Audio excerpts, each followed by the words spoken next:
I am not a Superman, আমি কোনো অতি মানব না। আমি একজন সাধারণ আপনাদের মতোই মানুষ। তবে আমার দুটো শক্তিশালী হাত আছে আমার শিল্পীদের জন্য কিছু করার। আমার একটা ভিতরে হৃদয় হার্ট আছে, যেখানে শিল্পীদের জন্য ভালোবাসা আছে এবং শিল্পীদের জন্য ভালো কিছু করার ইচ্ছা আছে। এখন দেখেন আমাদের বর্তমান চলচ্চিত্রের যে সংকটটা, সেই সংকটটা খুব গভীর এবং কঠিন। এই সংকটটা রাতারাতি উতরে যাওয়াটা সম্ভব না, বা এখান থেকে হঠাৎ করে পরিবর্তন করে ফেলা সম্ভব না, হঠাৎ করে সব শিল্পীকে কর্মব্যস্ত করে দেওয়া সম্ভব না। তবে বর্তমান সংকট যেটা আমরা ফিল করি সবাই, সেইটা যাতে কিছুটা লাঘব করা যায় সেই কল্পে আমি কাজ করব, আমরা সবাই কাজ করব, এবং সেই চিন্তা চেতনা নিয়ে আমরা নির্বাচন করছি। আর অতি প্রতিশ্রুতি দেওয়ার কিছু নেই, কারণ প্রতিশ্রুতি দেওয়া হয় প্রতিশ্রুতি ভঙ্গ করার জন্য। আমি যেটা করব সেটাই আমার প্রতিশ্রুতি, সেটাই দৃশ্যমান হবে এবং আপনারা দেখতে পারবেন। সেকেন্ডলি হচ্ছে যে এতদিন অনেকে বলে যে আমি এটা করেছি, সেটা করেছি, এই করেছি, সেই করেছি। আমি এর কিছুই করব না। যতটুকু আমি করেছি সেটা আমার দায়িত্ব ছিল এবং দায়িত্ববোধ থেকেই করেছি, অন্য কিছু বাড়াবাড়ির জন্য আমি করিনি।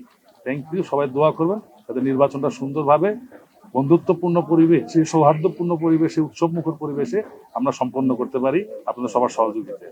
আসলে আপনারা একটা জিনিস খুব ভালো বলেছেন যে অভিজ্ঞ এবং তারুণ্য। দেখেন তারুণ্যর কি আছে, স্পিড, আর অভিজ্ঞর আছে অভিজ্ঞতা। তাদের যে প্ল্যানটা সেইটাকে বাস্তবায়িত করার জন্য আমার কিছু তরুণ শক্তিশালী হাত দরকার ছিল, যে আমি পেয়েছি। আমার যে প্যানেলে যারা দাঁড়িয়েছেন, আমি বিশ্বাস করি তারা সবাই পরিশ্রমী, তারা কঠোর পরিশ্রমী, এবং আমাদের সিনিয়ররা যে প্ল্যানটা করবেন, যে প্ল্যানটা দিবেন আগামী দিনগুলোর, সেই প্ল্যানটা ইমপ্লিমেন্ট করার জন্য তারা স্পিডি বা ভূমিকা পালন করবে এবং তারা সেটা দ্রুত বাস্তবায়নের চেষ্টা করবে।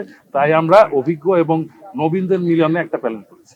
দেখেন, বহিরাগত প্রবেশ বলতে আপনি যা দুই রকমের কথা বলেছেন। একটা হচ্ছে বহিরাগত, মানে আগন্তুক এসে ঢুকে গেল, অবশ্যই সেটা আমাদের কাম্য নয়, এবং সেটার ব্যাপারে আমরা বারবার এফডিসির ব্যবস্থাপনা পরিচালককে বলেছি।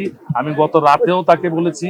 আজকে আমি যেতে পারিনি, তবে আমি সিকিউরিটি গার্ডদের বলে দিয়ে এসেছি কোনো বহিরাগত যেন প্রবেশ করতে না পারে, আমাদের পরিবেশটাকে নষ্ট করতে না পারে। এবং আপনাদের আবার সংবাদ মাধ্যমের নামে কেউ প্রবেশ করছে এবং তারা এমন নিউজ করছে যেটা আমাদের শিল্পীদের ইমেজ ক্ষুণ্ণ করছে।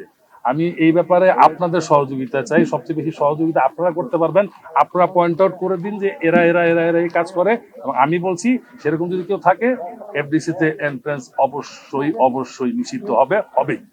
আমি তো আগেই বলেছি আমি কোনো মানে নির্দিষ্ট কোনো সমস্যার কথা বলবো না। হঠাৎ করে একদিনে সবার সমস্যা তো একরকম নয়, এক একজনের সমস্যা এক এক রকম হতে পারে। তবে মেজর যেটা হচ্ছে, আমার ম্যাক্সিমাম শিল্পীরা কর্মহীন। একটা কর্মহীন মানুষের সবচেয়ে বড় সংকট কি সেটা আপনি উপলব্ধি করতে পারেন, আমিও উপলব্ধি করতে পারি।